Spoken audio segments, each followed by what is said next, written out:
ആ ഒരു പ്രസ്താവനയുണ്ടല്ലോ, ഇത് ഞാൻ അനുഭവിക്കേണ്ടതല്ല, മറ്റൊരു പെണ്ണാണ് എന്ന് പറയുന്ന പ്രസ്താവന ഞാൻ ചെയ്തതല്ല എന്ന അർത്ഥമായിട്ട് എനിക്ക് തോന്നുന്നില്ല. അതായത് ആ പെണ്ണിന് വേണ്ടി, അല്ലെങ്കിൽ അങ്ങനെ ഇത്രയും കാലം ഈ ഒരു വ്യക്തിക്ക് വേണ്ടിയാണ് ഞാൻ എന്റെ ജീവിതത്തിൽ പല ഇത്തരം കാര്യങ്ങളും ചെയ്തത്, അങ്ങനെയാണ് എനിക്ക് വ്യാഖ്യാനിക്കാൻ തോന്നുന്നത് എന്നാണ് ഞാൻ മനസ്സിലാക്കിയിട്ടുള്ളത്. അല്ലാതെ ഇത് പല ചർച്ചകളിലും വന്ന മാതിരി ഇത് അയാളിൽ നിന്ന് മറ്റൊരാളിലേക്ക് ഡൈവേർട്ട് ചെയ്ത് കൊണ്ടുപോകുന്ന അതൊരു എന്താ പറയാ, അത് വേറൊരു തന്ത്രം മാതിരിയാണ് പലരും അത് ചെയ്തത്. ഇത് അങ്ങനെയല്ല. ഇത് യഥാർത്ഥത്തിൽ ഇത് ഞാൻ അനുഭവിക്കേണ്ടതല്ല, ഞാനിത് അനുഭവിക്കേണ്ട ആവശ്യമൊന്നുമില്ല.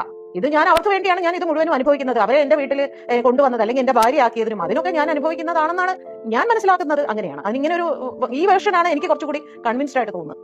100% കാവ്യാമാധവൻ ഇത് അറിയാതിരിക്കില്ലെന്ന് തന്നെയാണ് ഞാൻ വിശ്വസിക്കുന്നത്. കാരണം ഇവർ തമ്മിൽ, ഞാനിന്ന് ഉച്ചയ്ക്കും റിപ്പോർട്ടർ ചാനലിൽ പറഞ്ഞത് തന്നെയാണ് ആവർത്തിക്കാൻ എനിക്ക് താല്പര്യം. എനിക്ക് തോന്നുന്നു കുറെ കാലം ഭാര്യ അല്ലായിരുന്നു എന്ന് മാത്രമാണ്. അതല്ലാത്ത പക്ഷം മഞ്ജുവിനേക്കാൾ അധികം സ്നേഹിക്കുകയും മഞ്ജുവിനേക്കാൾ അധികം വിശ്വസിക്കുകയും ചെയ്തതാണ് കാവ്യാമാധവൻ എന്ന് പറയുന്ന വ്യക്തി. നമ്മളൊക്കെ കുറെ കാലം ഈ ഇൻഡസ്ട്രിയിൽ തന്നെ ആയിരുന്നല്ലോ, ഇപ്പോഴും ആണല്ലോ. അപ്പൊ അങ്ങനെ ഒരു വ്യക്തിക്ക് ഇത് ഒരിക്കലും അറിയാതിരിക്കില്ല.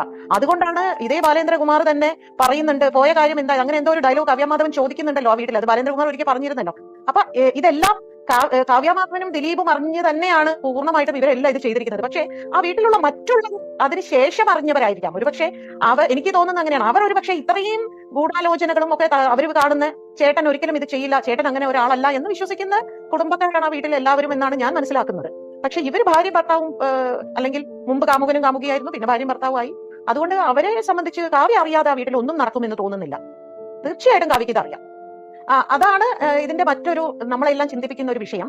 ആ വീട്ടിലേക്ക് കയറി ചെല്ലാൻ പറ്റില്ല. കാരണം ഉള്ളവരൊന്നും അറിയാതെ തന്നെ ആയിരിക്കും ഇയാൾ ഇത് ചെയ്തത്.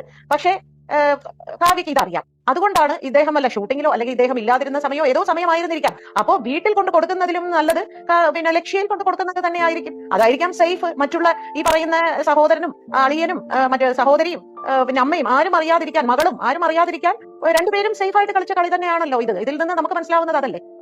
മലയാള സിനിമാ ചരിത്രത്തിൽ ഇത്രയും വർഷം നീണ്ടുനിന്ന് ഇത്രയും ആളുകളെയും കഥകളെയും പൊളിച്ചെഴുതിയ ഒരു കേസ് ഇനി ദിവസങ്ങൾ മാത്രമാണ്. ഒരു നടിയുടെ കണ്ണീരിൽ തുടങ്ങി 7 വർഷമായി മലയാളിയുടെ മനസ്സിൽ കത്തിക്കൊണ്ടിരിക്കുന്ന ചോദ്യങ്ങൾ. സത്യം ആരുടെ വശത്താണ്? ദിലീപ് നിരപരാധിയാണോ, അല്ലെങ്കിൽ ഒരു നടിയുടെ ജീവിതം തകർത്ത ആക്രമണത്തിന് പിന്നിൽ വലിയ ഗൂഢാലോചനയാണോ? ആരാണ് ശരി, ആരാണ് തെറ്റ്? എത്ര നുണകളും എത്ര കഥകളും, എത്ര രാഷ്ട്രീയവും സിനിമാ ഗെയിമുകളും. എന്തായാലും ഇതിനെല്ലാം അറുതി ഡിസംബർ 8 വരികയാണ്. എന്തായാലും നടനും കേസും വിമർശനങ്ങളും വർഷങ്ങളായിട്ട് മലയാള സിനിമയെ ചുറ്റിപ്പറ്റി നടക്കുന്ന വലിയ വിവാദങ്ങളിലൊന്ന് ഇപ്പോഴും അടങ്ങാതെ തുടരുകയാണ്. ഇപ്പോൾ ഈ ഒരു കേസിനെ വീണ്ടും ചൂടാക്കി മാറ്റുന്ന ഒരു പ്രസ്താവനയാണ് ഡബ്ബിംഗ് ആർട്ടിസ്റ്റ് ഭാഗ്യലക്ഷ്മി പറഞ്ഞ വാക്കുകൾ. ഈ കേസിൽ നടൻ ദിലീപിനും ഭാര്യയും നടിയുമായിട്ടുള്ള കാവ്യാമാധവനുമെതിരെ വർഷങ്ങളായിട്ട് വിവിധ ആരോപണങ്ങൾ ഉയർന്നുകൊണ്ടിരിക്കുന്നു. ഇവയിൽ കാവ്യാമാധവന് പങ്കുണ്ടോ ഇല്ലയോ എന്നുള്ള ചോദ്യം പലപ്പോഴും ചർച്ചയായി വരാറുണ്ട്. ആരോപണം മാത്രമാണ്, കോടതി വിധി വരാനുമുണ്ട്. ഇതെല്ലാം നടക്കുമ്പോഴാണ് ഭാഗ്യലക്ഷ്മിയുടെ പുതിയ പ്രതികരണം വീണ്ടും വൈറലാകുന്നത്. റിപ്പോർട്ടർ ചാനലിലെ ചർച്ചയിൽ സംസാരിക്കുമ്പോൾ കാവ്യാമാധവനെ കുറിച്ച് ഭാഗ്യലക്ഷ്മി വ്യക്തിപരമായിട്ടുള്ള കഠിന വിമർശനങ്ങൾ ഉന്നയിച്ചു. അവരുടെ വാക്കുകൾ പ്രകാരം കാവ്യ വക്രബുദ്ധിയുള്ളവൾ എന്ന് സ്വയം വിശേഷിപ്പിച്ചു. കാവ്യ ജീവിതത്തിൽ ആഗ്രഹിച്ചത് നേടാൻ ഏതറ്റം വരെയും പോകുന്ന ഒരാളാണെന്ന് അവർ അഭിപ്രായപ്പെട്ടു. പുറമേ കാണുന്ന സൗന്ദര്യത്തിന് പിന്നിൽ വ്യത്യസ്തമായിട്ടുള്ള ഒരു യാഥാർത്ഥ്യം ഉണ്ടാകാം എന്നുള്ള സൂചനയും നൽകി. ദിലീപും കാവ്യയും തമ്മിലുള്ള ബന്ധം അവർ പരസ്പരം അറിയാതെ ഒന്നും സംഭവിക്കില്ല എന്നായിരുന്നു ഭാഗ്യലക്ഷ്മിയുടെ അഭിപ്രായം. എന്തായാലും ഇവയെല്ലാം ഭാഗ്യലക്ഷ്മിയുടെ വ്യക്തിപരമായിട്ടുള്ള അഭിപ്രായങ്ങൾ മാത്രമാണ്. നിയമപരമായിട്ടുള്ള തെളിവായി ഇതിനെ കണക്കാക്കാനാവില്ല.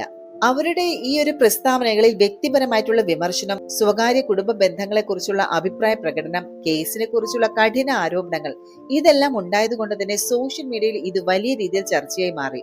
ചിലർ ഭാഗ്യലക്ഷ്മിയുടെ ഈ അഭിപ്രായത്തെ പിന്തുണയ്ക്കുകയും മറ്റു ചിലർ പറഞ്ഞത് കോടതി വിധി വരുന്നതിന് മുൻപ് ഇങ്ങനെ ആരെങ്കിലും കുറ്റപ്പെടുത്തിയാൽ അത് തെറ്റാണ് എന്നാണ്. അതേസമയം ചിലർ ഇത് സത്യാവസ്ഥ വെളിപ്പെടുത്തുന്ന ധൈര്യമായിട്ടുള്ള പ്രസ്താവനയാണെന്നും കരുതുന്നുണ്ട്. വർഷങ്ങളായിട്ട് ഈ ഒരു കേസ് തുടരുന്നത് കൊണ്ട് തന്നെ ജനങ്ങൾക്ക് ഇത് മാനസികമായിട്ട് ഒരു ഭാരമായിട്ട് തോന്നുന്നു. ഭാഗ്യലക്ഷ്മിയുടെ പ്രസ്താവനയിൽ സ്ത്രീ കൂട്ടിയെടുപ്പ് എന്നുള്ള ഒരു വിമർശനം ഉയർന്നു. ഒരു സ്ത്രീയോടൊക്കെ ഇത്രയും കടുപ്പമാക്കണോ എന്നുള്ള ചോദ്യം ആളുകൾ ഉയർത്തുന്നു. പിന്നെ മറ്റൊരു കാര്യം എന്ന് പറഞ്ഞാൽ ഈ ഒരു മീഡിയ അവരുടെ പേഴ്സണൽ ലൈഫിനെ ഒരു TRP റേറ്റിംഗിന് വേണ്ടിയിട്ട് വീണ്ടും കുത്തിപ്പൊക്കി കൊണ്ടുവന്നു എന്നതാണ്. ഇതിൽ നിന്നൊക്കെ നമുക്ക് മനസ്സിലാക്കിയെന്ന് വെച്ചാൽ ഇതിപ്പോൾ നടന്നുകൊണ്ടിരിക്കുന്ന ഒരു കേസാണ്. വാസ്തവം എന്താണെന്ന് വ്യക്തമാകുന്നത് കോടതിയുടെ വിധിയിലൂടെ മാത്രമാണ്.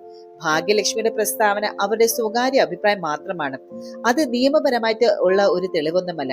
അതുപോലെ കാവ്യ മാധവൻ അല്ലെങ്കിൽ ദിലീപ് കുറ്റക്കാരനാണോ എന്നതിന് അവസാന തീരുമാനം എടുക്കുന്നത് കോടതിയാണ്.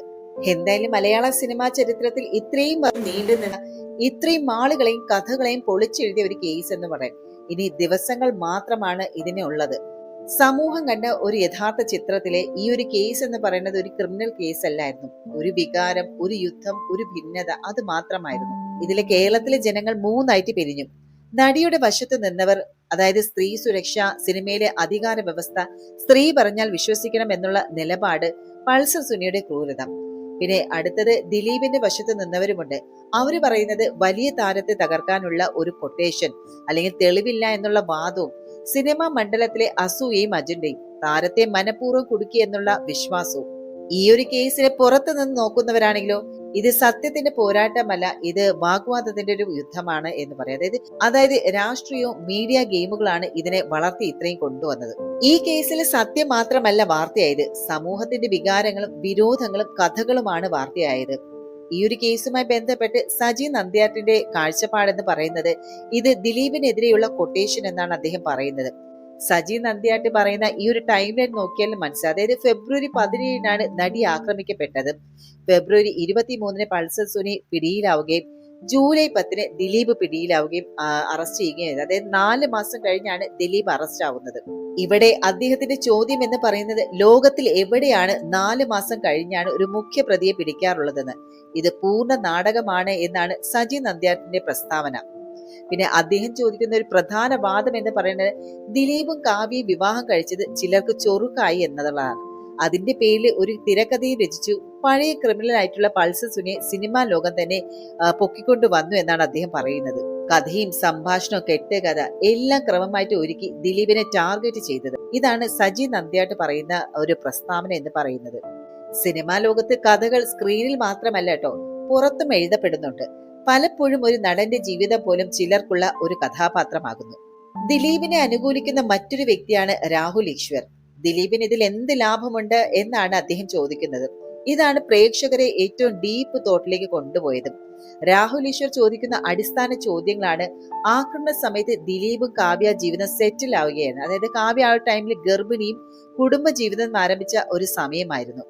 രാഹുൽ ഈശ്വർ ചോദിച്ച ഒരു ചോദ്യം എന്ന് പറയുന്നത് ഇങ്ങനെ സന്തോഷമുള്ള സമയത്ത് ദിലീപ് ഇങ്ങനെ ചെയ്യാൻ കാരണം എന്താണ്? മറ്റു വാദങ്ങൾ എന്ന് പറഞ്ഞാൽ പൾസർ സുനി മുൻപ് പല കേസിലും പ്രതിയാണ്. പിന്നെ മാനിപ്പുലേറ്റ് ചെയ്യാൻ എളുപ്പമുള്ള വ്യക്തി, ദിലീപിനോട് കണക്ട് ചെയ്തതെല്ലാം സൃഷ്ടിച്ചതാണ് എന്നാണ് അദ്ദേഹം പറയുന്നത്. ഏറ്റവും പ്രധാനമായിട്ട് രാഹുൽ ഈശ്വർ പറയുന്നത് ഒരു കടുകുമണി പോലും തെളിവില്ല എന്നുള്ളതാണ്. രാഹുൽ ഈശ്വർ ദിലീപിനെ അനുകൂലിക്കുന്ന ഭാഗങ്ങളൊക്കെ നമ്മൾ ഈ സോഷ്യൽ മീഡിയയിൽ കണ്ടതാണ്. ഒരുപാട് ഡിബേറ്റ്സും കാര്യങ്ങളൊക്കെ ഇതുമായി ബന്ധപ്പെട്ട് ചർച്ചകൾ നടത്തിയിട്ടുണ്ട്.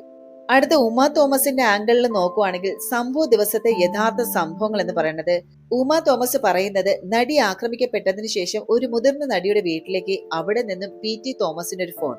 അദ്ദേഹം തിടുക്കത്തിൽ വീട്ടിൽ നിന്ന് പുറപ്പെട്ടു. IG വിളിച്ചു. നടി IG ഫോണിൽ സംഭവമൊക്കെ പറഞ്ഞു വിശദീകരിച്ചു. അടുത്ത ദിവസം PT തോമസ് സംഭവം പബ്ലിക്കുമാക്കി. അതോടെ കേരളം മുഴുവനും ഈ ഒരു കേസ് ഗൗരവത്തിലെടുത്തു. അധികാരികൾ മൊഴി കുറയ്ക്കാൻ സമ്മർദ്ദം ചെലുത്തിയപ്പോൾ അദ്ദേഹം പറഞ്ഞ വാക്കുകളാണ് കൂട്ടിയും കുറച്ചും ഒന്നും പറയില്ല, ഉള്ളതുപോലെ പറയും. എന്തായാലും ഈ ഒരു കേസിന്റെ യഥാർത്ഥ വേഗം പിടിച്ചത് സംസ്ഥാനത്തെ ചില ഓഫീസർമാർക്കുള്ള ധൈര്യവും മനുഷ്യബോധവുമാണ്. 7 വർഷത്തെ മലയാളത്തിന്റെ വേദനയും കലഹവും. ഒരു നടി ക്രൂരമായി ആക്രമിക്കപ്പെട്ടു, സ്ത്രീ സുരക്ഷ ചോദ്യം ചെയ്യപ്പെട്ടു. ഇതിന്റെ അന്വേഷണം എന്ന് പറയുന്നത് 400-ലേറെ സാക്ഷികളും ഓഡിയോ വീഡിയോ വിവാദങ്ങൾ, മെമ്മറി കാർഡ് കേസ്, ബാലചന്ദ്രകുമാറിന്റെ മൊഴികൾ, പൂർണ്ണമായിട്ടുള്ള ചർച്ചകളും പൂർണ്ണമായിട്ടുള്ള നുണകളും. പിന്നെ മാധ്യമത്തിന്റെ ഒരു പങ്ക് എന്ന് പറയുന്നത് പരസ്യമായിട്ടുള്ള വിമർശനങ്ങളും ഫേക്ക് ന്യൂസും എഡിറ്റഡ് ആയിട്ടുള്ള ലീക്കും ചാനൽ TRP യുദ്ധവും ഇതൊക്കെ തന്നെയായിരുന്നു. അതേസമയം സമൂഹത്തിലെ പൊട്ടിത്തെറിയോ ദിലീപ് നിരപരാധി വേഴ്സസ് നടി സത്യമാണ് എന്നുള്ള കാര്യത്തിൽ സോഷ്യൽ മീഡിയയിലെ ക്യാരക്ടർ അസാസിനേഷനും സിനിമയിലെ വിഭാഗീയത ഇതെല്ലാം നമ്മൾ കണ്ടതാണ്. നമ്മുടെ സമൂഹത്തിൽ സംഭവിക്കുന്ന കാര്യങ്ങൾ നാം കാണുന്നില്ല എന്ന് നടിക്കുന്നത് ഒരു പതിവാണ്. പക്ഷേ ഈ ഒരു കേസ് വന്നപ്പോൾ എല്ലാവരും കണ്ണു തുറന്നു നോക്കേണ്ടി വന്നു. ഇതൊരു കേസ് മാത്രമല്ല, സമൂഹം എവിടെ എത്തിയെന്ന് കാണിക്കുന്ന ഒരു കണ്ണാടിയുമാണ്. ജനങ്ങൾ എന്ന് പറയുന്നത് കാലം പോയവരല്ല, അവർ തെളിവും വസ്തുതയും നോക്കിയാണ് വിധിക്കുന്നത്. സമൂഹം ഇരയുടെ വേദന കേൾക്കും, പക്ഷെ തെളിവ് വേണമെന്നുള്ള ഒരു ചോദ്യം ഉന്നയിക്കും. സോഷ്യൽ മീഡിയയിൽ ഒപ്പീനിയൻ വെക്കുന്നവർ വളരെയേറെയുണ്ട്. പക്ഷെ ഒരു കാര്യത്തെക്കുറിച്ച് എല്ലാവരും ഒരുപോലെ സമ്മതിക്കും: ഒരു സ്ത്രീയുടെ വേദന വല്ലപ്പോഴും കഥയല്ല, അതൊരു യാഥാർത്ഥ്യമാകാം. അതുപോലെ പ്രതിയായി എന്ന് ആക്ഷേപിക്കപ്പെട്ട ഒരാൾക്കും ന്യായമായിട്ടുള്ള ഒരു അവസരം വേണം. സിനിമയിലെ ബന്ധങ്ങൾ വ്യക്തിപരവും സാമൂഹികവുമാണ്. അതായത് ദിലീപ്, മഞ്ജു വാര്യർ, ഈ പേരുകൾ കേൾക്കുമ്പോൾ തന്നെ സമൂഹത്തിലെ ഒപ്പീനിയൻസ് സ്പ്ലിറ്റ് ആകാറാണോ ചെയ്യുന്നത്? കുറെ പേര് പറയും അവരുടേതായ വ്യക്തിപരമായിട്ടുള്ള കാര്യമാണ്, അവരുടെ ബന്ധങ്ങൾ പൊതുസമൂഹത്തിൽ എന്തിനാണ് വിചാരണ. പക്ഷെ സത്യം പറയട്ടെ, സെലിബ്രിറ്റികളുടെ ജീവിതം സമൂഹം വിശകലനം ചെയ്യുന്നത് ഒഴിവാക്കി കിട്ടുന്ന ഒരു കാര്യമല്ല. അവരുടെ പ്രവർത്തനങ്ങൾ, പ്രസ്താവനകൾ എല്ലാം സൊസൈറ്റി വായിക്കും, ജഡ്ജും ചെയ്യും. ഈ കേസിൽ നിന്ന് സമൂഹം പഠിച്ചെന്ന് വെച്ചാൽ ശക്തിയുള്ളവർക്ക് എല്ലാത്തിനും ഒരു എക്സ്ട്രാ ഇൻഫ്ലുവൻസ് ഉണ്ടാകും. സോഷ്യൽ മീഡിയയുടെ വിധി കോടതിയുടെ വിധിയല്ല. ഏതൊരു സ്ത്രീയുടെയും പരാതിയും കുറവാക്കരുത്, പക്ഷേ തെളിവില്ലാതെ ഒരാളെയും കുറ്റക്കാരനാക്കരുത്. ഇതാണ് യഥാർത്ഥ സത്യം. ജനങ്ങൾ ഇമോഷണലും ലോജിക്കൽ സൈഡ്സും രണ്ടും കേൾക്കും. സമൂഹം ഇന്ന് വികാരവും വസ്തുതയും ചേർന്നാണ് വിധിക്കുന്നത്. ഒറ്റയടിക്ക് ആരെയും ദൈവമാക്കുന്നേയില്ല, ഒറ്റയടിക്ക് ആരെയും വില്ലനാക്കുന്നതേയുമില്ല. അവസാനമായിട്ട് എനിക്ക് പറയാനുള്ളത്, സത്യം എന്താണോ അതൊരു ദിവസം വെളിയിൽ വരും. പക്ഷെ ഈ കേസ് നമ്മെ ഒരു കാര്യം പഠിപ്പിച്ചു: കേരളം ഒരു സത്യം തേടുന്ന സമൂഹമാണ് എന്നുള്ളത്. എന്തായാലും ഡിസംബർ 8 കേരളത്തിന്റെ ചരിത്രത്തിൽ ഏറ്റവും കൂടുതൽ ചർച്ചയായ കേസിന് ഉത്തരമെത്തുന്ന ദിവസം. ഒരു നടിയുടെ കണ്ണീരും, ഒരു താരത്തിന്റെ പ്രതിച്ഛായയും, ഒരു സംസ്ഥാനത്തിന്റെ നീതിബോധം, എല്ലാം ഒരൊറ്റ ദിവസം വിധി പറയുന്ന നിമിഷം. ഏതാണ് സത്യം, ആരാണ് തെറ്റ്, ആരും മറന്ന ഒരു ചോദ്യമുണ്ട്: ഈ കേസിൽ ഒടുവിൽ ജയിക്കുന്നത് ആരാണ്? നീതിയോ അല്ലെങ്കിൽ കഥ സൃഷ്ടിക്കുന്നവരാണോ?